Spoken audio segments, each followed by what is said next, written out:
everybody, and welcome to a live production of Coffee with My Friends. We decided to do the Torah portion for today, which is Korah, for our friend Lisa, who is not able to join us on our Midrash today. So I want you to all say hi to our friend Lois. Hi. Lois, say hi to our friends on Coffee with My Friends. And then Scott is over here on this side. You know me already. Yes, and so we're gonna do just a Midrash. We're gonna study this as if we usually do it on a Sabbath study. So grab a cup of coffee and your Bible, and we're going to study the story of Korah. I'm glad you could be here. This is fun. So, what we've been doing what I've been doing is I've been teaching through the book of Numbers, so our audience can actually begin to understand the prophetic implications of the book of Numbers. Right. And how we can see foreshadowing of the coming gathering into the wilderness of all 12 tribes, and the return or the coming of Messiah. Now Korah is really going to be cool because there's a lot of prophecy in this thing. It's amazing. So you guys can turn to Numbers chapter 16, and that's what the story of Korah. And I've got some slides, and what I'll do for you guys is that I'll have the slides on the website so that you can open up the slides and follow along, and I'll have them numbered so you'll know what slide we're on. You guys good? I don't get to see, but that's okay because we talked about it beforehand. So I have easy access to the teacher. So there. Yeah, so there. I wasn't really sure. You can just talk.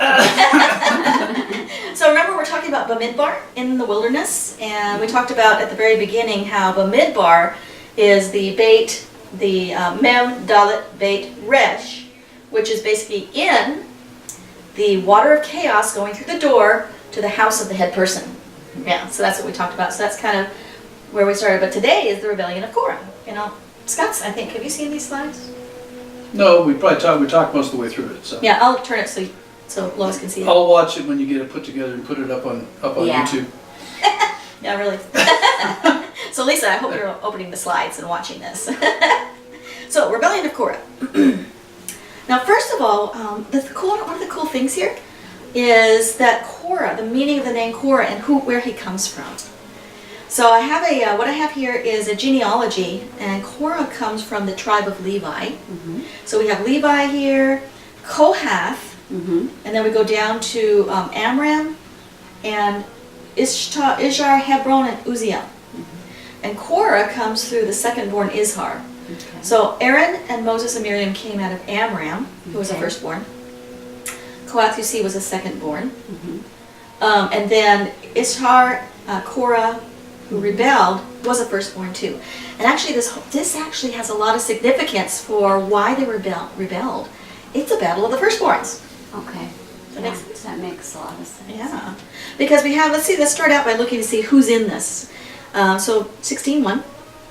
Now Korah, the son of Itzhar, the son of Kahat, the son of Levi, along with Datan and Abiram, the sons of Eliab and On, the son of Peleg, descendants of Reuben. I think that's really important. From the beginning of going, we got Korah, and we got Datan, Abiram, and so you've got the Levitical thing with Korah, and you got the Reubenites. And as we continue to study, firstborn stuff, apparently Reuben's family just really sort of had a chip on their shoulder.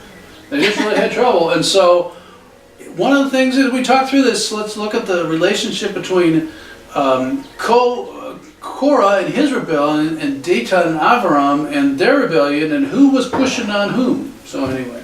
Right, yeah. And if you have an insight, go ahead and jump on in.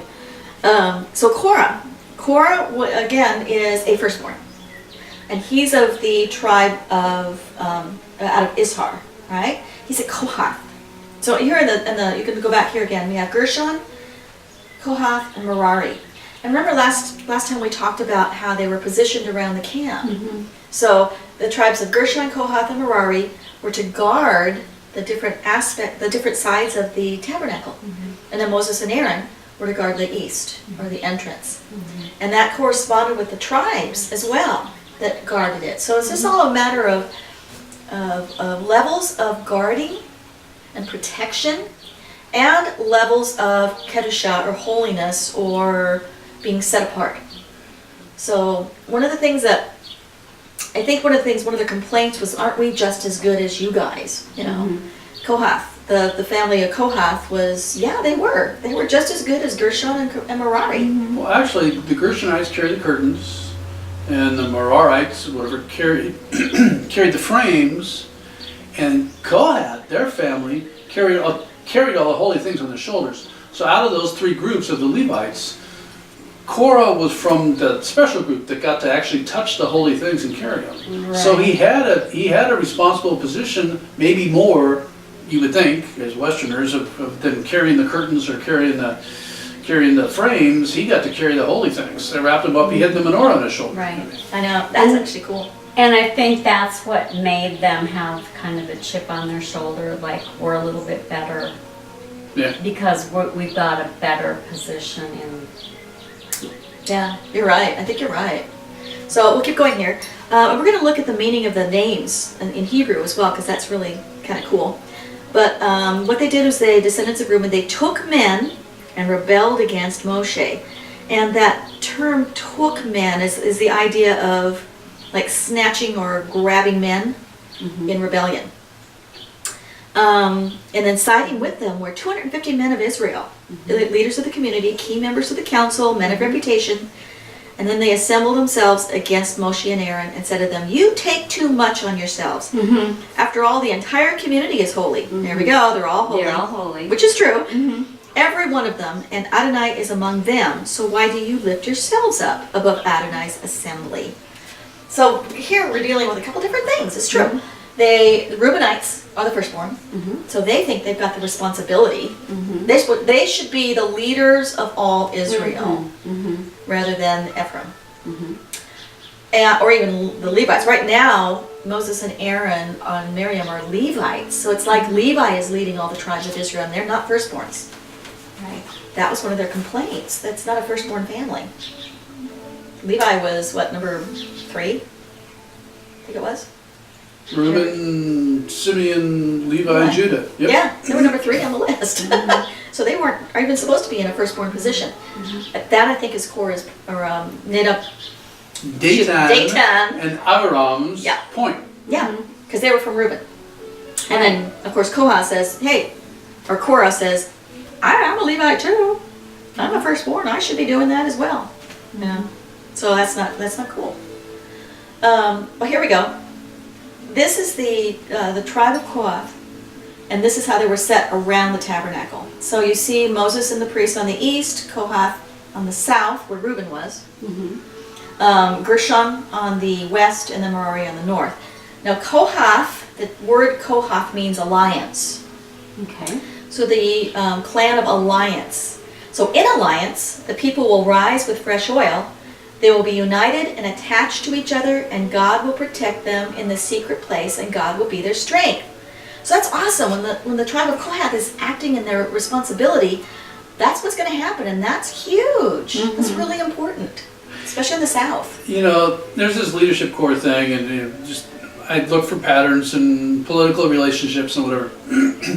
You had Moses and Aaron on the east side, and then you had right outside them, you had Judah. Then to the south, you had Reuben leading those groups, and then you had Kohath down there.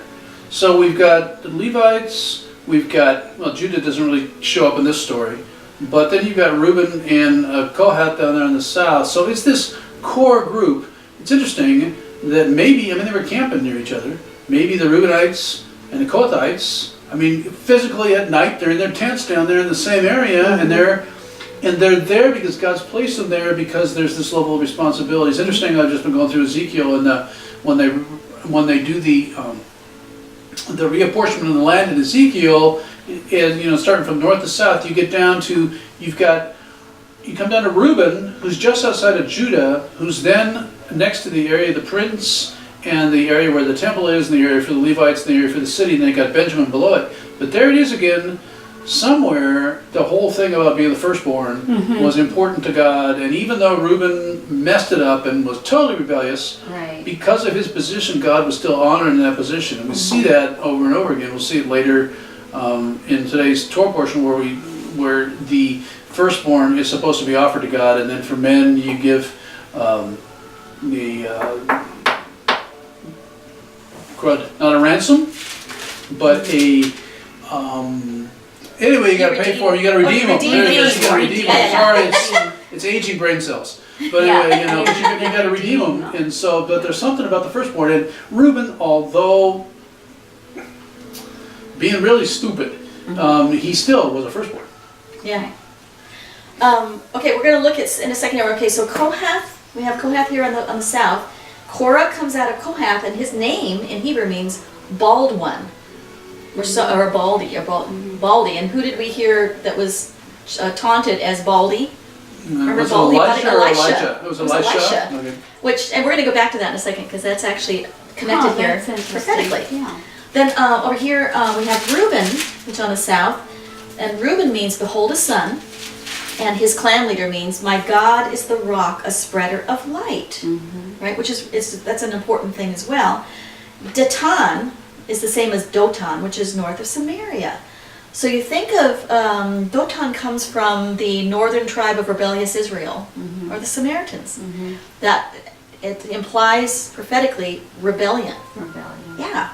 And then Abiram means exalted father. That's not a bad thing. And then On is strength. But if you look at what's going to happen in the end of days, we're going to take this forward now prophetically to the end of days because it's kind of our theme area. Who do you think is going to come into alliance to fight against and try to usurp the authority of the Jewish people on the Temple Mount, the authority of the priesthood on the Temple Mount? Will be those who have an exalted father, Catholics, and those who have strength. At this point, it's the Muslims who have the strength. Okay. Oh, that makes sense. Yeah, and I think an alliance with them will be those who are of the northern kingdom of Israel, the lost tribes of Samaria, who would be the lost tribes in the wilderness, which includes, as we've been talking about, remember you guys, we've been talking about this, is that the lost tribes include those who are lost in the Christian church and those lost in Islam, because Ephraim is lost in Islam as well. So we have this alliance, if you have, of the Catholic Church, Islam, and those who really don't follow Torah, to fight against and try to be the light of God on the Temple Mount in the end of days. So we see this foreshadowing here of that.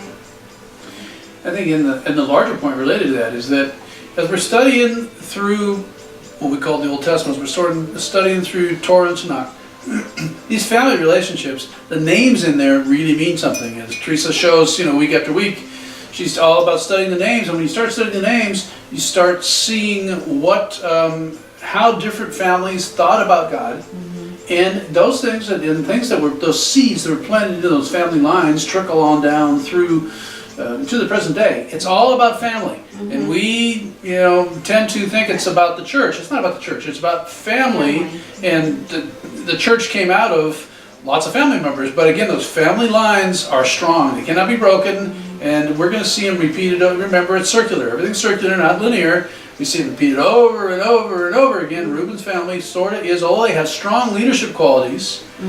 Their heart's not quite right. And that's, remember, the Saul story, the David story. That's why God looks on the heart. And so that's why Reuben was rejected, more or less, because his heart wasn't right. Esau, same deal.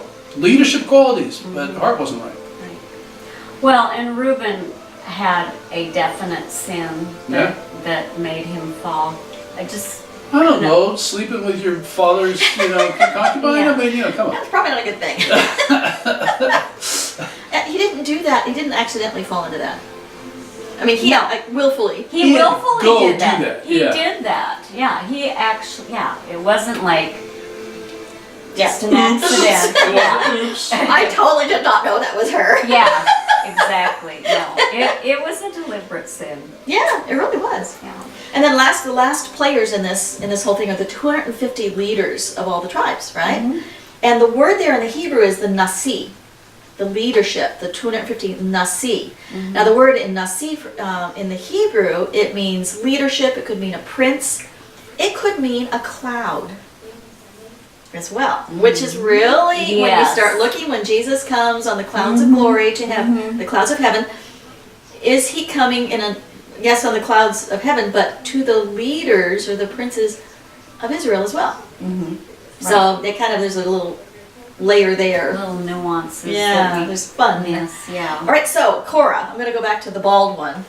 We're going to flip over here real quick to the story of Elisha, because I thought this was really kind of cool. Which is where? 2 Kings. Wait for it. I'm going to pull a Rico. I just know it. 2 Kings. It was right after he was anointed. Right after whom? Elisha. Okay, so chapter 2, Elijah's taken up to heaven. So, while we continue, so Therese, what do you got here? Wait a second, Elisha said to the woman, Elisha answered the word of God. We're in 5, 6, can one of you tell us where it is, please? Yeah, Lisa, will you look it up, please, and tell us where the story Anyway, of Elisha? Therese, what do you got? So anyway, so what he's doing is oh, here it is, chapter 2, Okay. 2 Kings 2. And this is verse, let's see, let's start with 23. We don't want to go a whole lot into it. So Elisha has just been anointed as a prophet from Elijah, right? And the guild prophets have honored him. And then he goes and he throws salt in the water to make it good. Remember that story? Mm-hmm. And so right after that happens, Elisha left to go up to Bethel. As he was on his way up the road, some boys came out of the town and began making fun of him. Go on up, Baldy, go on up, Baldy. Mm-hmm. He looked behind him, saw them, and put a curse on them in the name of Adonai, whereupon 2 female bears came out of the woods and mauled 42 of the boys. He went on from there to Mount Carmel and then returned to Samaria. And I remember reading the story thinking, what in the world is that about? Why is he so sensitive that they called him Baldy? Was he bald? What? Mm-hmm. But if you understand that the word Korah, the root word is Korah, which is to be bald. So in a sense, they're calling him Korah. They're taunting him, saying, oh, go up, Korah. Go up, Korah. Elisha would understand that to mean that Korah, he's usurping the position of prophet. They recognize Elijah as prophet. Mm-hmm. At this point, I don't think they've just begun recognizing Elisha as the same position. Because the position of prophet was really important back then. Not everybody was a prophet. Right, no. Yeah. So they're saying, go up, Korah, go up, Korah. And so he turns and curses them. Just the way Korah was cursed because he was encroaching. So I just thought that was an interesting parallel. Well, he's going up to the house of God. And Where's he going? Hebron? No, he's going to Bethel. Yeah, he's going to Bethel. Mm-hmm. And then he goes to Mount Carmel, where prophets are anointed, and on up to Samaria. Carmel's out on the coast, and then he came back to Samaria, which is in the hills of Ephraim, more or less, in the central portion of Israel. So he went out and he came back. So, and Bethel was an original place of worship for Israel, before Jerusalem became for Judah. So it's a big deal. That whole area, you study it sometime, that whole Bethel, Shiloh, Gilboa area up in there, all very important. Yeah. So anyway, that's a kind of an interesting. That is. That's very interesting. All right, back to number 16. All right. Is that all we want to say? I think that's all we want to say on that one. So let's look at the name of Korah some more. So it's Korah, and if you look at it in the Paleo Hebrew, this was its fun. There's the Kof, the sun on the horizon. So it means the sun rising or something behind. Mm-hmm. The Resh is the head person, and then the Het, the tent wall or the fence. So you could say that Korah was the sun behind the head that separates. The sun behind the head. All right, what do we think of when we think of the sun? If you see pictures of the sun behind the head. Yeah, the halo. Well, the halo again, that's very Catholic. Mm-hmm. So, and again, I don't want to be bashing on Catholics because there's good Catholics who actually follow after God. But it's the sun worship. Yeah, the Roman Imperial Church. We're going to put it that way. It's usually how we put it. When we talk about the Catholic Church, it's the Roman Imperial system where it's exalted a man as God instead of God as God. Mm-hmm. Yeah. So it's the sun behind the head, and he's separating. And isn't that what he's doing? Mm-hmm. He's got this sun behind his head where he thinks, he's supposed to be the man of God. And So he's basically encroaching on the things of God. Okay? So we talked about Korah to make bald. And I also found in Leviticus 21, thou shalt not make any baldness on their heads, nor shave off the edges of their beards, nor make any cuts in their flesh.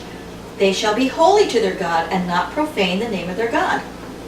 For they present the offerings by fire to the Lord, the food of their God, so they shall be holy. So the idea of cutting or making your hair bald is an old Egyptian practice. So that is a pagan, in the ancient Near East, it's a pagan practice for the priests. And he says, don't be like the priests. Don't do pagan priesthood. I want you to be set apart and holy. Well, does that somehow play into like Elijah? They were naturally bald. Well, somebody who was bald was not allowed to operate as a priest in the temple. They couldn't have defects and operate as a priest. Right. You could do other things, Right. but you can't operate as a priest in the temple. You could be a Levite and do service on the outside, maybe. And and I don't know, where's I don't the remember line? where the break is. Where's the break? Yeah, so. Yeah, might be something to look at. I mean, I just Couldn't be a Cohen, then you might be able to be a Levite, but not a Cohen. The other thing that comes up with baldness is if you have a bald spot and you have to check to see if it's zeroat or leprosy. Right? Uh-huh. Yeah. Yeah. So that's kind of in there too. So bald spots have some kind of implication of lower levels of holiness. And so here's, you're getting an insight, and sort of how it works is that we don't know, but we go, the Holy Spirit will give us a concept that we should chase down, and we start chasing it down, and we go, wow, look what we just found. So that's the beauty of some of these stories, when we're finding the story behind the story behind the story, and all of a sudden there's a reason for all the rest of our trust, faith, belief system being set on Torah. Good one. Okay, now, this whole story, it's fun to talk about the details and stuff of it, but this whole story is basically, it's about encroachment. God has set an order. He set people in responsibility. He's given eternal land, eternal priesthood, eternal kingship, eternal firstborn. These are all things that he's given as eternal covenants. And he set levels of, in this case it's all about the priesthood, and levels of holiness, holiness and responsibility. So, for example, the idea of a greater level of kedusha or holiness, it's not that they're more special. Like, you have the Levites who can do the outer court, and then you have the priests who can do the inner court, and only the high priest can do that. It's not that he's more special than everybody else, but he has a higher level of responsibility and training. Not everybody has the training to be a high priest and go into the Holy of Holies. Yeah. And not everybody has the training of the Cohen or the priests, the descendants of Aaron, to manipulate the blood for the sacrifice and know exactly where to put the blood, exactly how to do the sacrifice, where to cut it, what to eat, and when. So they have high levels of training, so they're set apart. Well, and responsibility is, we were talking to Rico about that. 18:1, Numbers 18:1, scary line. Adonai said to Aaron, you and your sons and your father's family line will be responsible for anything that goes wrong in the sanctuary. Is there a whole lot of responsibility on that? Oh, yeah. If somebody dies because they messed up, it's your fault. Yeah. Yeah. That is true. So that's those levels of responsibility Trish was talking about. We tend to want to take a lot of responsibility on ourselves, but we don't want to have the consequences of that responsibility. Right. We need to Exactly. think about both. Yeah. Yeah. Yeah, there's a whole thing going on right now in the Hebrew Roots movement where everybody's going to be a priest. No, they're not. Some people will. Careful what we ask for. I know. Well, yeah, exactly. I don't think I'd want to go through the training of the blood manipulation and exactly how to carve up. It's like being a butcher. Yeah, exactly. You have to know exactly how to do it. Right. And to do it. Yeah, and that's not what everybody's going to do. I mean, Right. there's a lot of different positions and a lot of different jobs and a lot of responsibilities. Not everyone can be doing one thing. Yeah, that's true. So If we were all in the temple ministering all the time, well, what happened What to would anything else? happen to, yeah. nothing else would get done. Right. Which means, and you'll find out, you'll learn as we go through these, you'll sort of see where our concept, our scenario, our paradigm is that if we're on a real earth, or if humans are on a real earth, with real responsibilities. Not everybody can be crowded on the Temple Mount doing stuff in the temple all the time. Right. And that's where Yeshua Exactly. are. So, Well, and it talks about people being rulers over groups of people. Right. So, I mean, right there, they're not priests, they're leaders, Yeah, there's leadership positions. There's leaders of tens, leaders of Yeah. hundreds, Right. thousands, 10,000s. There may I mean, be. it's the same things. It's Mhm. cyclical. It's going to be the same thing that went on back here is going to be going on. Yeah, Right. and there's a structure and order to everything. And God has specific roles for everybody. So the whole idea of encroachment on God's holy things, this story tells us the danger of encroaching on the priesthood. Right. And I think it's a good warning for a lot of people in the Messianic movement, a lot of people in the Christian church, all of us who believe and read the Torah and believe in the coming Messianic kingdom, is that we are not all going to be priests. And if we try to be priests, this is what happens. If you even do with the incense altar wrong, Yeah. these people had, all they did was the incense, right? We're going to go read that in a second, but Right. yeah, just do that wrong and boom, fire comes out and burns you up. This is the second time now. Right. It's happened to Native and Abihu too. Yeah. Yeah, so encroachment. So just so you guys know, let's talk in the context of encroachment for a minute. Let's see, we're going to skip down here in number 16 to verse 10. He's talking to the Levites. He has brought you close, and all your brothers, the sons of Levi, with you. Now you want the office of Kohen too, or the priesthood? That's why you and your group have gathered together against Adonai. After all, what is Aaron that you complain against him? So they had huge responsibility already, and now they want the priesthood too. As believers in Messiah, we have huge responsibility and a lot of things we need to be doing. We need to be establishing God's righteousness on the earth and proclaiming him as a just and rightful king. And now we want the office of priesthood too? It's like, no. We don't have the time right now unless we're actually part of the Levitical line. Then you take the time to learn how to be a priest. There's a lot of training in that. If we encroach on that, on what God has set up, then punishment follows. Yeah. So it goes on, and we'll have to keep going. Moshe sent to summon Dathan and Abiram, the sons of Eliab. But they replied, "We won't come up. Is it such a mere trifle, bringing us up from a land flowing with milk and honey to kill us in the desert? And now you arrogate to yourself the role of dictator over us. You haven't at all brought us into a land flowing with milk and honey, and you haven't put us in possession of fields and vineyards. Do you think you can gouge out these men's eyes and blind them? We won't come up." Well, Scott, you had a really good point about... Isn't this, well, I just thought of something else. Isn't this, the people of, we all know this. What's the major complaint that the children of Israel always have? Well, we want to go back to our leeks and our garlic. It was a land flowing with milk and honey. You brought us out here. We have no food to eat. Well, here's these leadership, got in Reuben's, out of Reuben's line, out of the firstborn, and they're coming up with that same old. Is it, you brought us out of a land flowing with milk and honey to kill us in the desert? Well, so they're, perpetuating that myth. But the other thing is, look at these guys, they're part of the line of Reuben, and Moses said, "Come on up here and talk to me." And they're going, "We won't do it," and they put on this big show of complaining about not having enough food, and Moses was a bad leader. But they refused to come, and was it because down some level they had fear? Was it they were afraid of going facing Moses face to face? They knew that they hadn't been put at that level, and they were trying to challenge him.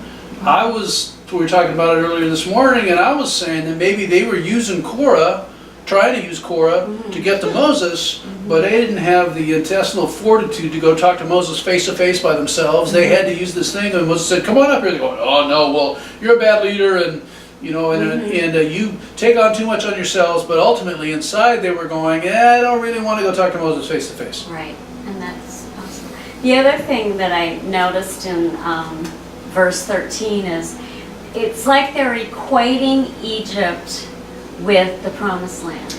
Yeah. Yeah, good point. They're going to go back to their old promised land, which is totally, that's disrespecting God and his promises. The very next thing that Moshe says is Moshe was very angry and said to Adonai, don't accept their grain offering.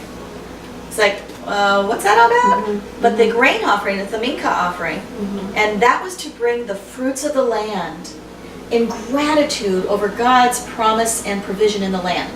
It was the provision offering. We were going, so what's the big deal about provision? They just said, you haven't given us any food. And Moses goes to God and says, don't accept their grain offerings, which was the thankfulness for provision. Yeah. So it's all tied together. So it's a good reason to know why the offerings were what they were good for, why what they were for. Exactly. So, yes. okie dokie, we keep going. Oh, another thing I was going to mention. Actually, this, right before the story of Korah, Moses has established the tabernacle and pretty much established the priesthood. Aaron has been anointed and established and begun his duty as the high priest. So, and right after that happens, boom, this rebellion happens. So, I was listening to Dina Dye teach on this last night, and she was saying that apparently they must have been offering incense offerings themselves up until this point. And then when they established the tabernacle, anointed it, was all finished, Aaron is appointed as the high priest. Now the priests just start doing the incense offering. Okay. That's why they all had fire pans. Right. Because they were used to doing their own incense offerings. Okay. And all of a sudden they can't anymore. Well, why don't you summarize our fire pan discussion this morning? Yeah, we're talking about, we kind of looked up fire pans. And Versus what it was. censer. Fire pan versus censer. Was there, Okay. But it's basically, it's the same word in Hebrew, a fire pan or a censer, but it's like a bowl or a shovel with a long handle. And you take coals, you put it, and then you put your incense on it, right? So that way the incense aroma in the ancient Near East, it was kind of a offering to the gods to appease them. Okay. But what God is using it for, it's like the prayers of the saints that go up. It's a protection and an atonement that goes up. It acts as an atonement. It's very similar to the Yom Kippur, where it offers atonement for the people who have sinned. And it also shelters the high priest. He puts the incense in the Holy of Holies on Yom Kippur to shelter him so he won't die when he faces God. Yeah. In the everyday censer or fire pan was out of brass. The one that Aaron used, where the Kohen, the Korah Haggadol used on the Day of Atonement, was a gold one. And it was different. There was a special one, and we'll see Aaron running out to protect the congregation, later in the story. But so those were the brass and the gold were, gold for the Day of Atonement. It's special. And then a special recipe for the incense. Right. But those certain coals had to be used. It couldn't be just any old coals from any old fire. It had to be the eternal fire. Yeah. So this was actually really God was refining the incense offering at this time. And we tend to not think of the incense offering as being important. We tend to think of the altar of sacrifice or the Ark of the Covenant. But the incense altar was the third altar. And it had as much importance as the other two. And we tend not to think of that. Right. The other thing is, so who are these guys that are going to be offering fire? Well, the key is if you notice in 17, there's 250 fire pans. Well, if you go back to 1, there were 250 men of Israel, leaders of the community, key members, men of reputation. So this is a combination. It looks like this is a combination of folks from Dayton and Aviram and from Korah. This isn't just all Korah Levite folks. This is a combination of leaders of different types. So while they may be leaders of the community, men of renown, whatever, they're just guys, and they haven't been given the authority to go in and offer fire. So you got 250 leader types going into a place where, as we're going to see, they weren't supposed to go. Right. Yeah. All right. So what happens to them? They bring their fire pans. Let's see. Let's go down to verse 18. We're still in chapter 16. Each man took his fire pan, put fire in it, laid incense on it, and stood at the entrance to the tent of meeting with Moshe and Aaron. Korah assembled all the group who were against them at the entrance to the tent of meeting, and then the glory of Adonai appeared to the whole assembly. And Adonai said to Moshe, "Separate yourselves from this assembly. I'm going to destroy them right now." And then Moses fell on his face and said, "Oh God, God of the spirits of all humankind, if one person sins, are you going to be angry with the entire assembly?" So Moses begins to intercede for the people. And he's the man standing between God and the people when the people really... The sin is what's called ma'al. And that's a very severe, it's in the Hebrew, it's ma'al is a very severe, it's like the unforgivable sin, right? There's no atonement for this sin. For a lot of sins, it's unintentional sin, there's atonement for it. Ma'al, the intentional sin, there is no atonement for this. It's death, or the king himself forgives you. So in this place, Moses is standing between the people, and he's interceding for them and says, you know, don't kill everybody just because these people commit ma'al. Now, the implications of this is, as we are gathered in the end of days, and Yeshua establishes the millennial temple, and if some of the people in Israel decide they want to go up and be priests, not only so they cross into the temple area they're not supposed to be in because they haven't sanctified themselves, because they just haven't learned, that brings sin on the entire community. It can release a plague on all the people, which is something that happens here. So the sin of one person, or the disobedience of one person, can affect the whole community. So they've got to stop the sin of this one person. Now in the temple times, they established temple guards, and it was the job of the temple guards to kill that person right away. So they don't cross the lines of where they're not supposed to go and bring judgment on the entire community. Yeah. So got to set up, you know, safeguards for all the people not to die. Well, do we know? We don't necessarily know that they killed them right away, but we know at a minimum they stopped them from going in to keep them alive. Or if they persisted, then they got killed. But you know, I assume they had a chance to turn around and go back to repent and go, nah, not going in there. Hopefully. Yeah, anyway. Yeah. So what happens was Dathan and Abiram come out and stood at the entrance to the tent of meeting with their wives, sons, and little ones. Verse 28. And Moshe said, "Here's how you will know that Adonai has sent me to do all these things, that I haven't done them out of my own ambition." And then what happens? The ground splits apart and swallows them up. One thing to look at here is read carefully that this is Dathan and Abiram came out and stood at the entrance to the tents with their wives, sons, and little ones. We hear about the little ones. We hear about Korah later down, verse 12, something like that. I'm sorry, verse 32. Can't read. And the children, Dathan and Abiram's children, are included in their penalty. It doesn't appear that Korah's children are, just because they're his children, included in his penalty. It says that all the people who had sided with Korah were impacted, but they had their own, it was by their own choice. It wasn't just because they were a child of Korah. So I haven't drilled all the way down through that, but on one hand, we have the children's wives, sons, little ones of Dathan and Abiram are also impacted, not necessarily so with Korah. So it appears to be a different kind of judgment. True. And the other question is, what happened to On?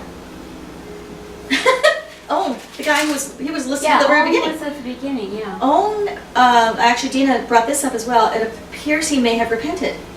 Well, that's what I'm wondering, yeah. Well, or he might have been dead. I don't know. It doesn't say what happened to him. Or Eliav, their dad. Where was their dad? Where were all these guys? Yeah. Anyway, but you're right. The children of these two guys were swallowed up, all the families and all their belongings.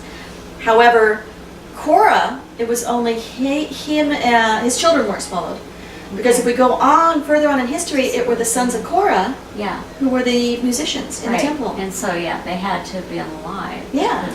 This is a question, does that mean that Reuben's line had a fatal flaw? That a lot of those folks, they just were rebellious. Where in Korah's line, you know, there are always people in every family who make bad decisions. Right. But in Korah's line, was that different than in Reuben's line, where just Reuben's line, they were just all angry. Like, for example, the sons of Esau are all angry all the time, and it's just a family trait. Right. Yeah, it's kind of like it's a constant family thing. Who's going to be the firstborn? So dads, you know, bring your children up the way they should go. Well, and it's a personality thing. You know, different people have different personalities, and it's like genetically or hereditarily, these people just have that personality of anger and hatred, and it just is perpetuated through And what's every... being discussed in those families? You know how it is, how families are when they're out in public, and when they get around the dinner table, they Yes. say what they really Right. think. You know, Yeah, was that's that true. was that occurring in the tents of Reuben? You know, where they were having these secret meetings. Mm-hmm. Yeah, so God had to Exactly. kind of root that out right away. Yes. Because they, at this point, they haven't gone anywhere. Mhm. Nothing has happened yet. They're, Right. But he had to stop this encroachment Right. immediately. He did. Now, the thing about the Cohen that's interesting, I don't know if everybody knows this, but all, this is a good point.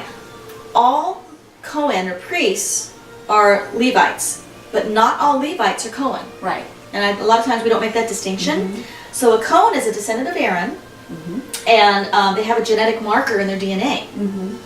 So if you actually go through and have specialized tests, there's certain DNA tests you can take to see if you have a Cohen special marker. It's like a Y marker or So something. what does a Cohen do that a Levite can't do?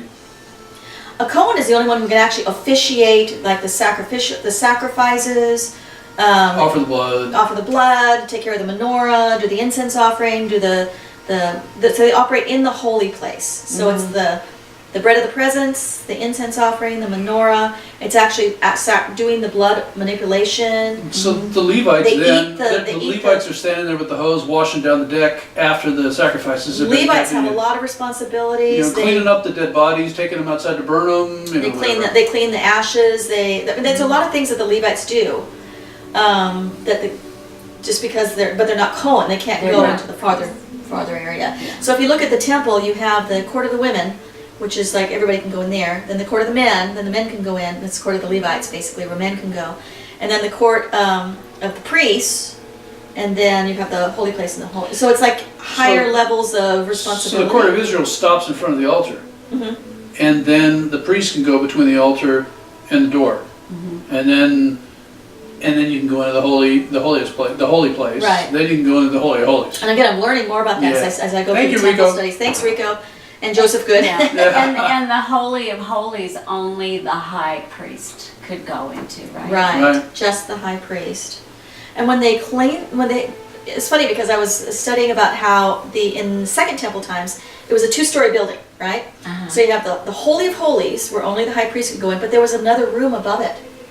Oh. And there were holes in the roof Mhm. where they could let down priests to clean the walls every year, but it was a special type of a contraption that they came down in where they could not see anything but the wall. So they were sitting and Okay. facing the wall as they went down, Okay. and they could clean the wall, but they weren't allowed to stand on above the Holy of Holies, on the floor, Uh-huh. and they couldn't see that room. Right. And then you could also, I'm not sure if they went all the way down into the Holy of Holies to clean the walls, but so anyway. they're on the inside. Wow. Yeah, So They're they're all inside. down the inside. So all they can do.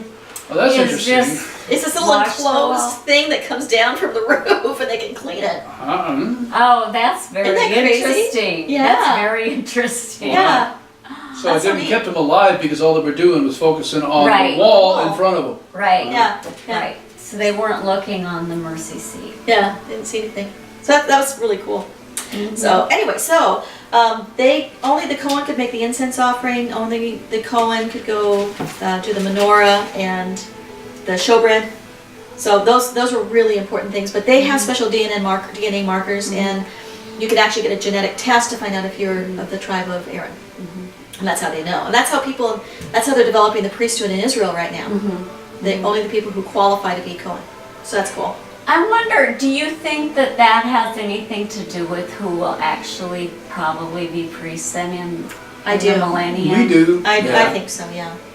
I mean, Yeah. that only makes sense. Yeah, to that Yeah. the eternal order Yeah. that was put in place Yeah. is going to be refired for those kinds of things, for that kind of service at the temple. We don't need to get into the service that Yeshua did and how he changed that. But for all that other service at the temple, yeah, that they're going to be back in place doing their Yeah, thing. yeah. That only makes sense to me. Yeah, You know. yeah. Now we're going to talk a little bit about how the ground split up. Are you watching time? Do you want? It's been like 40-something minutes. Do you want to take a break, make some more coffee, and we'll be back? We'll give you. Sure. That'd be fun. Okay. All right, we'll take a break and we'll be right back.